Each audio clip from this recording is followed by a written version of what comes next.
So the restoration station has an absolute gem in the shop today, a 1950 McCormick International Harvester Farmall Cub. And golly, this is a clean example of something that was farmer owned and family kept, because the lack of dent shows an operator never had their hands on it. Even has a factory leak detection system, because if it's dripping oil, it has oil. And this thing starts up quicker than a 2012 Honda Civic, I can tell you that for a fact. You may be wondering what such a cool piece of equipment might be doing in the shop today, and I can tell you just that. It's going to be getting a complete refinish.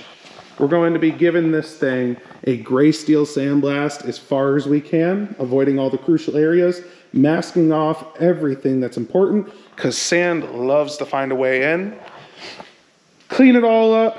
We're going to be giving it a etch prime, and instead of a acrylic enamel system like you'd see here, something that's not as UV resistant and loves to fade until it turns borderline pink, we're going to be giving this thing a base coat clear system like a new car would have off of the factory floor. So this is going to be shiny, it's going to keep its luster, it's going to be chemically resistant, and it's going to last for years to come. So if you want to watch the whole journey of us tearing this apart, sandblasting, painting, prepping, go ahead and follow along. I'll keep all the links in the description below. If you're wondering about the shop today, we're in the old shop. It's currently stocked full of just house goods and all that. My shop, we just received 119 pieces of 5/8 plywood, and it's getting spray foam, so we got quite a while till we're going to be in there. But I'll tell you what, this is a beautiful spot to just work today, and it's going to work out nice for the old Cub. Let's go ahead and tear this thing apart.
So it's about 2:40 in the morning, and I have a piece of raspberry cheesecake in my truck, and I think it's about time for us to call it a shift. This little cub is ready to go to the Sandblast booth tomorrow. It is a prime example of where restoration should go for a piece of equipment. To kind of give you an idea of where I like to stop, I like to imitate a factory finish. Maybe not to the actual point the factory would go, but pretty darn close. We're gonna be taking off the rest of this electrical harness tomorrow. We're gonna be prepping this thing in the booth. We're gonna be masking it in the booth as well for sandblast. And where the factory would go is they'd bolt the mass of the machine together. They'd encapsulate all the nuts and bolts, tubes, and a little bit of the harness and paint. They don't care that much. Overspray was never a big deal back in the 50s. I can tell you that for certain. They would have taken the fenders and the hood, the lights, wheels, rims, all the above would have been painted separate. We're gonna match that. And then this thing should look absolutely beautiful when it's done. So we'll get back to this in the morning. It'll be kind of a good time to do a time lapse of some sandblasting. For the most part, this was not bad at all. This machine was just as nice to take apart as it looked to be. A couple broken bolts on the fenders. Nothing out of the usual. So, awesome night. I got a cheesecake to get to. I'm out of here. See ya.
We're ready to go to the sandblast pit. Had my brother in the shop today. He jumped in the old John Deere 250 skid steer and he pulled me out back. We put as much padding as we could underneath those axles because that's just a stamped steel and I did not want to dent a solitary thing.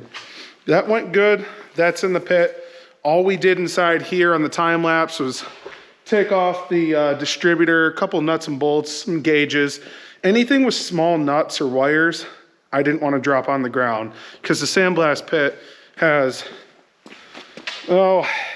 just about every size rock and piece of paint flake you could ever find. So here it is, the beautiful Farmall Cub stripped down. It's hanging by one of my winch leads from the top of the actual booth.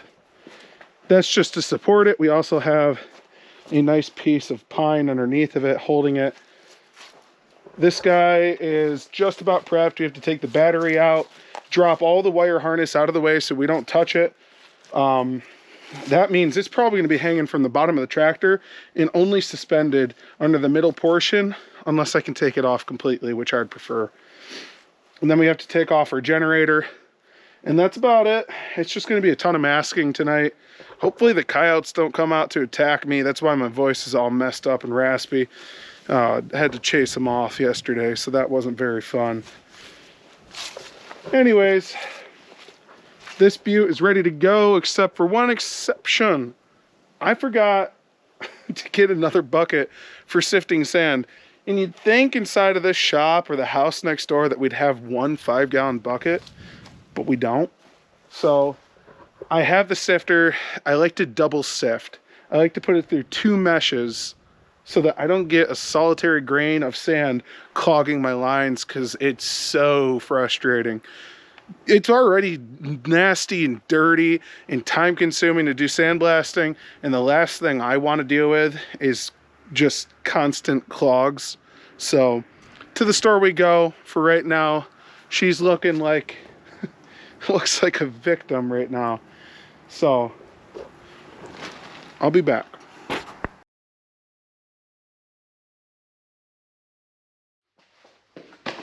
Well, in true sandblasting fashion, we had something break before we even started.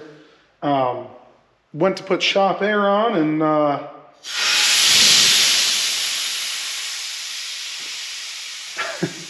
my filter is shot. So it's like 10 o'clock at night, and I'm gonna try and just put something in line so we can get blasting. Hopefully I don't mess up my air dryer, so we'll see what happens.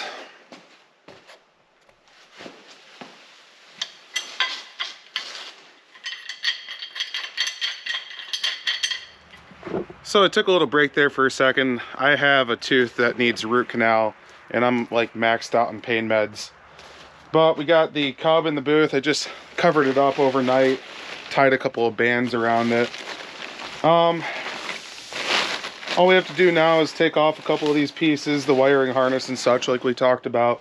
I'm gonna go ahead and set up the camera and show you the time lapse, and hopefully we can get this thing blasting before the sun sets. See you there. All right, so masking is the boring part. I'm gonna go ahead and mask this thing off without the camera, because the time lapse is gonna take a really long time for nothing. So we'll be back once it's all set up and ready. All right, so the moment has come. It looks like the 1950 Farmall Cub is ready to get sandblasted. So it took me about an hour and a half to get this done. Everything has a base layer of zip tape. This is what you'd see in like construction. People use this to insulate houses. It's for the insulated sheathing system that Zip has. Such a good product. Nobody uses it for sandblasting. I don't see why. This is super sticky. It conforms to the surface. It doesn't leave a residue behind. It's great. It's just rubberized enough to where the media bounces off. So I usually double up a couple layers here, and I'll put it over something I want to protect. It's super good. Kind of expensive for what it is, but if you don't want to destroy something, it makes a lot of sense. So we have white rags. These ones are oil resistant. Well, not oil resistant, but they won't break down. So I can put them in places like the exhaust and the air fill tubes, because I'm sure that they're going to stay there. Huge issue. People leave those in all the time after painting something and just destroy the engines. That won't be me. I will be double checking, triple checking all of these tubes, make sure they're cleared out. As far as the grease zerks, they also have a piece of zip tape wrapped around them. Everything's been degreased as well as I can. I've went through about 7 cans of brake clean. I have a can of acetone I usually put through a paint gun, but I don't have the gun here, so 7 cans of brake clean it was. She's ready to go. We're going to be putting up a time lapse here of me sandblasting. My tooth is in an impeccable amount of pain right now. Oh, I can't wait to get some medicine. I'm going to go eat a sandwich, get some medicine in me, max out on some ibuprofen. I'll be back. So for the sandblasting setup, I'm shooting about 150 psi on average. The pressure switch on the air compressor is 175, but typically when we're blasting continuous on the 7.5 horsepower compressor, that's about where we end up, anywhere from 120 to 150 psi, depending on how large the nozzle is that we're using. The media that we're using is a silica sand, which is definitely not recommended. You want to use something like a 4070 crushed glass or recycled glass. Even that coal slag, like the Black Beauty abrasives, that stuff's good to use for restoration work like this. It gives you just about the right finish. You can look up what ones work for you, but honestly, when you get a primer and a sealer on top of these, you won't be able to see the imperfections left by media blasting unless you're doing like tin work, which would be like classic cars and such. But yeah, as far as this goes, it's just cheap ceramic tips on my blast setup, 10-foot hose, and about a 90-pound pot. Lasts me for about 15 minutes, maybe half hour if I'm conservative. And it does a decent job overall. The setup in the future is going to be about 5 times larger than what I'm using in this current moment. And the setup that we have also creates a ton of heat, and it's pretty hard on electric compressors. That's typically something you'd see people use like a tow behind air compressor for, something like 50 to 150 horsepower diesel air compressed setup. But yeah, we have a refrigerated air dryer, Ingersoll Rand everything, desiccant filters, all the above, and it will blast for hours on end without an issue.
All right, welcome back to the shop.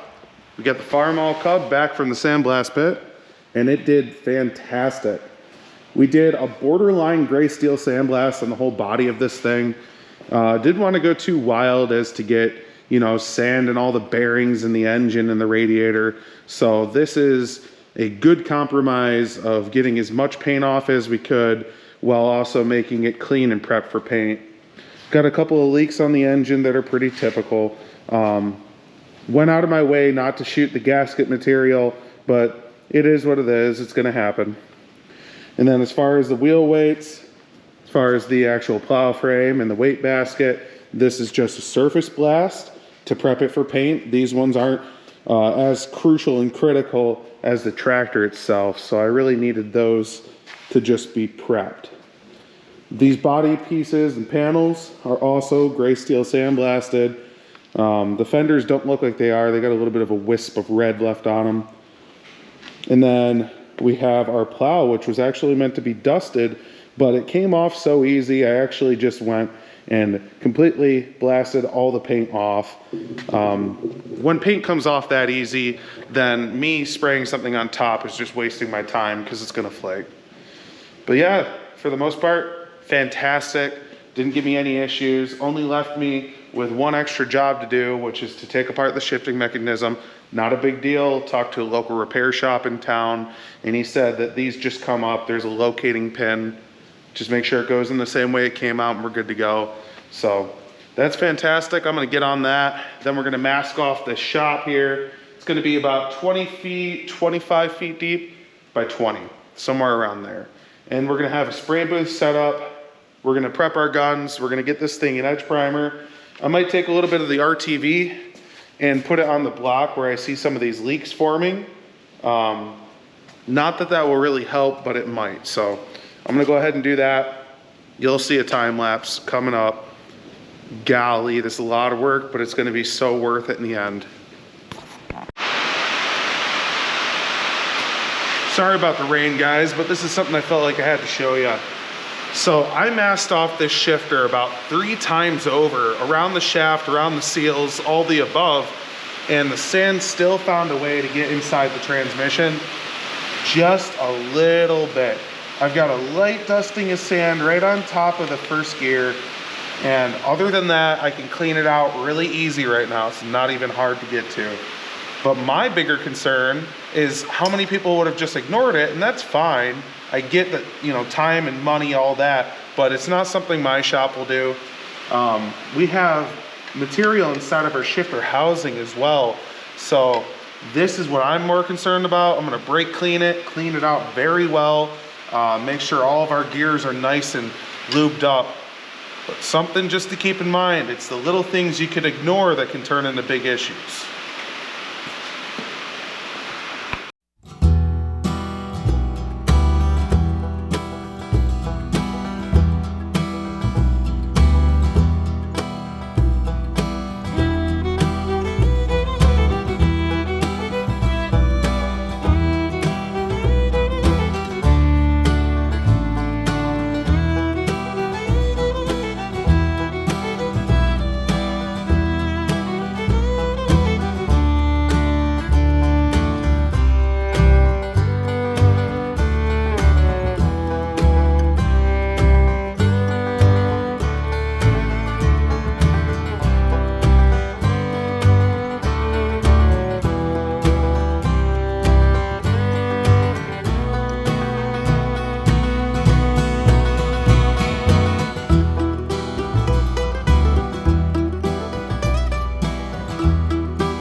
Gonna do a little bit of body work to the hood, a couple of holes to fill, a couple of dents to pull out.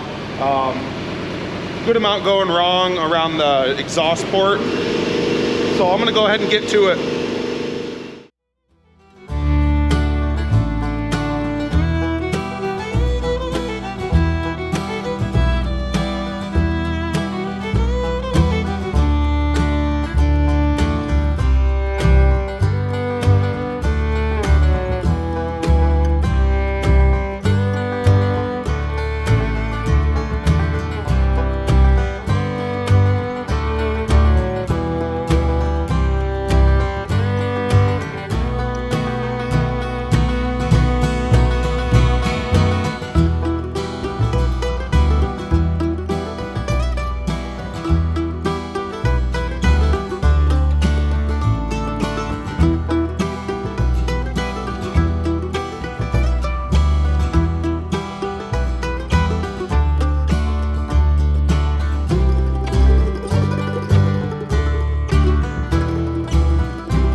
Looks like we're finally ready to paint.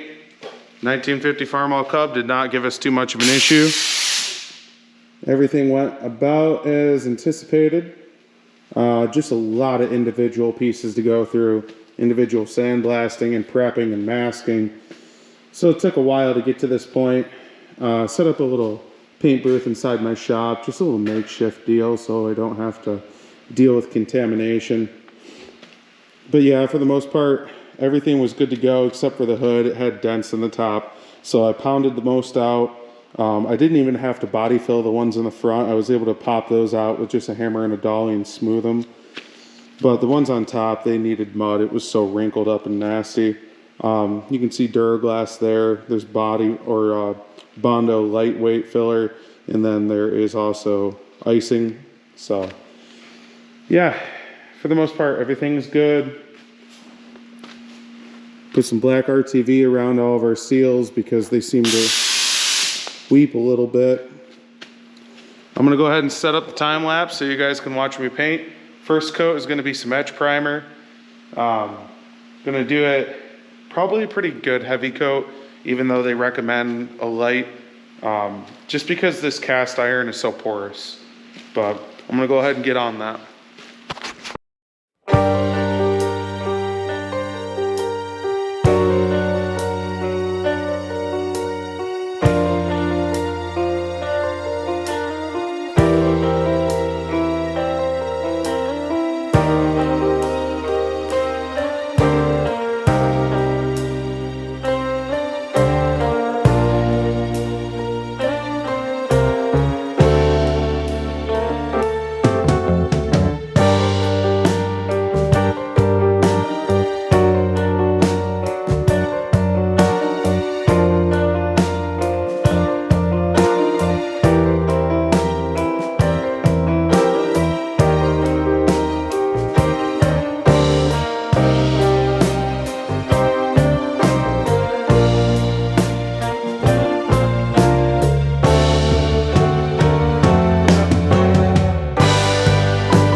So this is the closest I've ever seen to like an aluminum finish on a wheel. This looks really close to factory on some tractors. So it's just kind of cool. I wanted to show this off.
All right, paint's done. It's time to start putting this thing back together. Some of the things are still drying. The hood and the fenders and such have 3 coats of clear, so they're gonna take a little bit longer to dry. I'm gonna go ahead and put some time lapses up of us throwing this thing together piece by piece. I might not get it all on camera, just because there's so much to do and footage is expensive. So let's get to it.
Collectors, 1950 Farmall Cub is done today, and the restoration station is pretty proud of this one.